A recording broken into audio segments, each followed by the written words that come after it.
So this video is about solving literal equations, and all literal equations are basically just moving around variables. You don't have numbers involved with literal equations, or at least you have very few. So I'm going to go over a few examples, and it's just to give you an idea of what happens in certain situations. So when you see a literal equation, you see something like this. I equals P times R times T. And the question may be solve for the formula for T, right?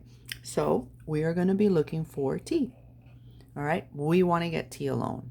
That means whatever's next to T has got to go. The first thing I say to myself, is there anything that's plus or minus to T?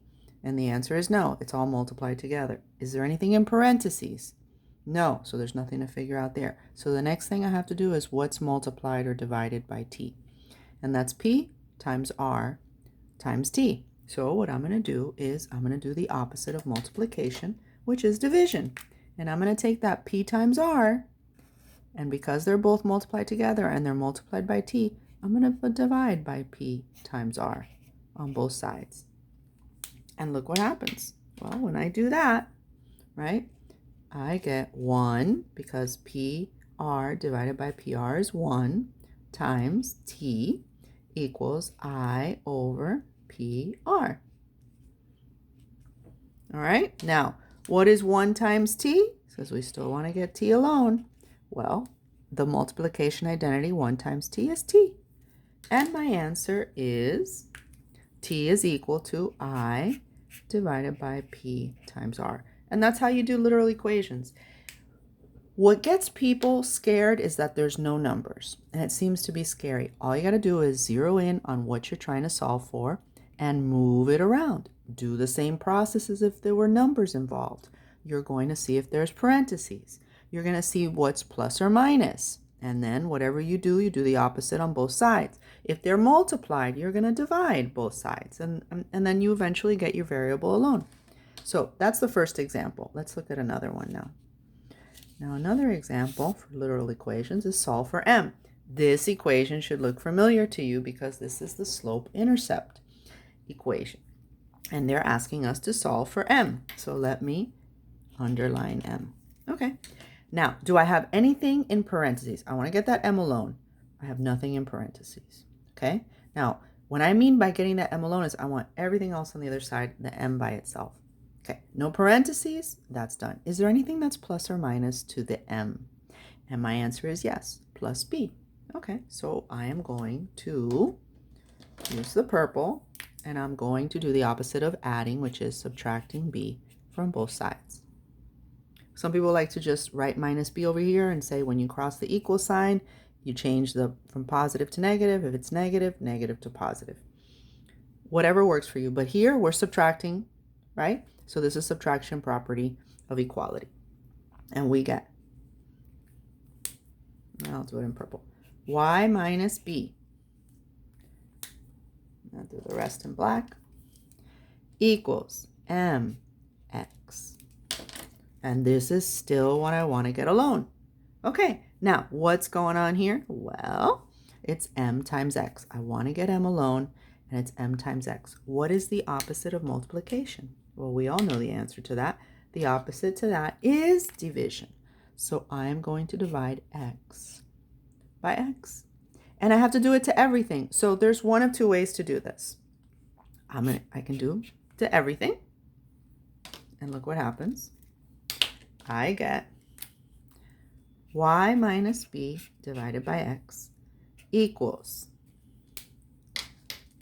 m x divided by x times 1, which is, final answer, y minus b divided by x equals m by the multiplication identity. Now, having said that, let's move this a little bit over just in case if you have trouble seeing it.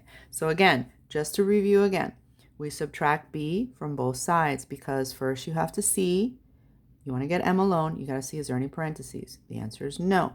So if there's no parentheses, then what we got to do is see what's added or subtracted to the variable you're trying to get alone. Minus b. It's plus b, so I'm going to subtract b from both sides. This is what it gets to me right here.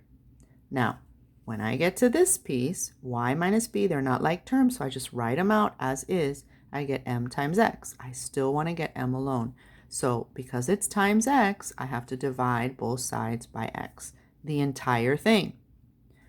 Okay, and that gives me x divided by x, which is 1 times m, and this stays the same because none of them are the same variable. 1 times m is m, right? So y minus b over x equals m. Another way to write this, just so you know, you could also write it this way. Y over x minus b over x equals m.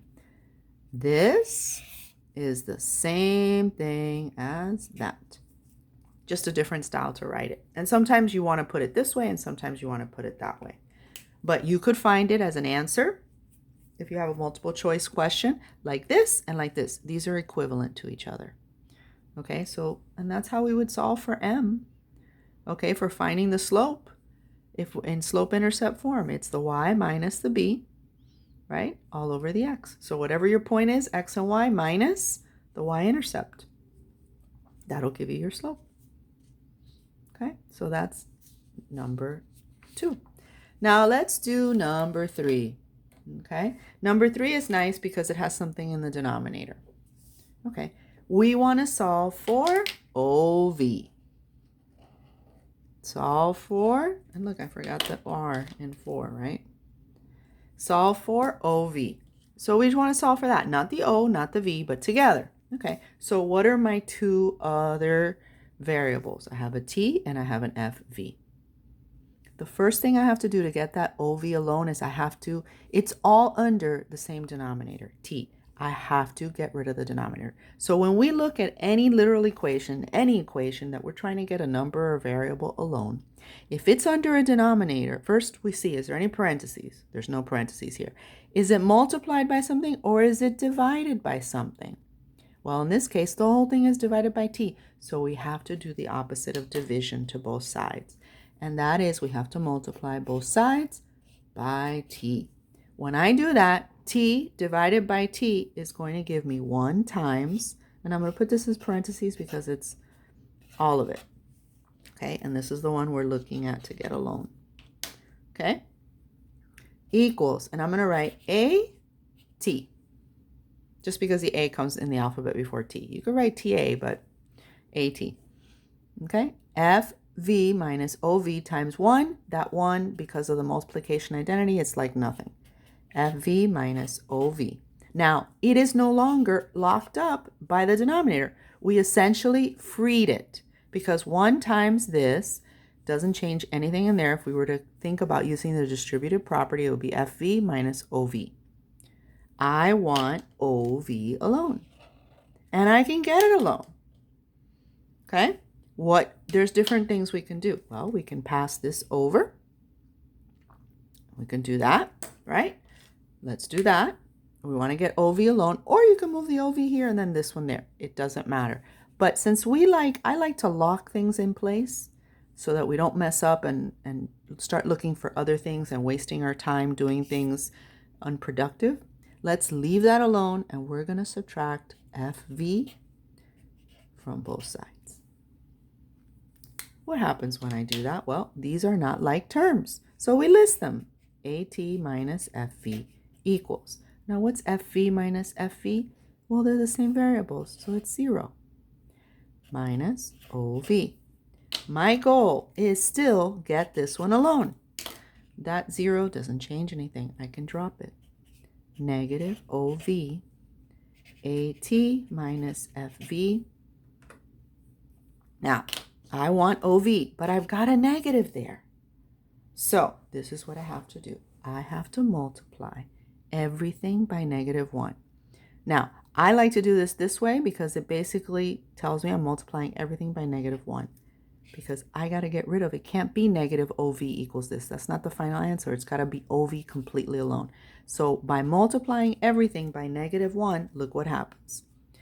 AT times -1, negative AT. Negative FV times -1, positive FV. Essentially, we're changing the sign of every term. Negative OV times negative 1, positive OV. Did I get OV alone? Yes. Are there any negatives or numbers or other variables attached to it? No. We're done. Now, I'm going to write this a little prettier. FV minus AT equals OV. And I want you to realize that this is equivalent to that. Both are correct answers. And I hope that helps. So those are 3 examples of solving literal equations when you do your practice problems. I hope they help. Please use this video. Stop it as you're doing the problems. Work on them. If you're watching this, watch it for similar problems and use it as a guide. So I hope this helps and good luck.